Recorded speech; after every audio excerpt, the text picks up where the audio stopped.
Alright, buckle up folks. Today we're talking about a guy you've definitely never heard of, Roman Sternberg. Oh my god, bro. Oh, hell no, man. What the fuck, man?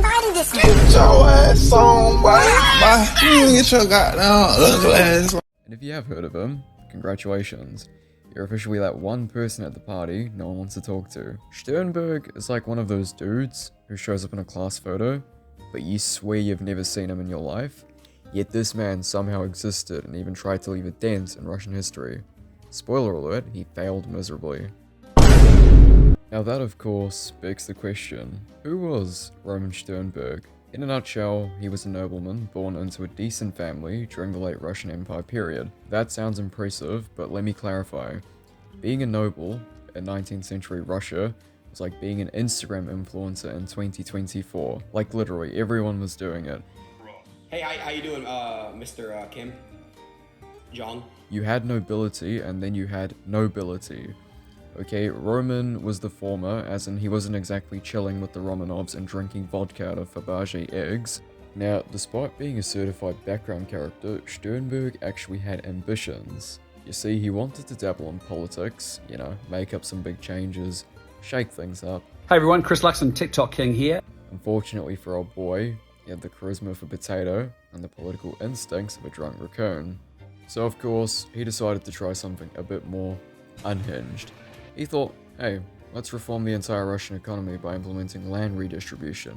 Because, you know, what could possibly go wrong, right? Now, before you all roll your eyes and go, oh boy, another communist in the making, Sternberg wasn't exactly trying to become the next Karl Marx or anything. He just wanted everyone to like him. He was like that one kid in primary school who would always bring donuts on Fridays, except in this case, the donuts were chunks of farmland. How are you? Hello. My name is not about to come. That is not my name. Now of course, it turns out the Russian aristocrats didn't exactly vibe with the idea of losing their precious lands. Shocker, I know. So Sternberg was actually yeeted out of the political scene fairly quickly. With his political career as dead as his social life, Sternberg decided to try his hand at something a little less controversial, maybe agriculture? No, he went full Napoleon mode. He took up military strategy. Except, Napoleon actually had skills. Sternberg, this dude, thought he could just show up, bark a few orders, and boom, instant military genius. Now, a quick spoiler alert if you already haven't guessed, but after a couple of failed military endeavors, where his army basically just wandered around like lost tourists, Sternberg was actually forced to retire. Long story short, the Soviets found Sternberg probably after he failed yet another scheme to stay under the radar, so he got captured. And let's just say he didn't exactly get the 5-star treatment he was hoping for. These were the Bolsheviks after all, and they weren't exactly known for their hospitality. Of course, after all of this, unfortunately, Mr. Sternberg found himself locked up in a Soviet prison. But did he regret anything? No. He remained defiant to the very end, telling his captors that he was destined for greatness, and that they were all fools. I'm just guessing the guards just had enough of it and they were like, yeah, sure buddy, and decided to put an end to the whole Mad Baron business. So on September 15th, 1921, after a quick trial where Roman was predictably found guilty of war crimes, they executed him by firing squad. And just like that, the guy who thought he'd bring back the Mongol Empire got brought down by a couple of Soviet bullets.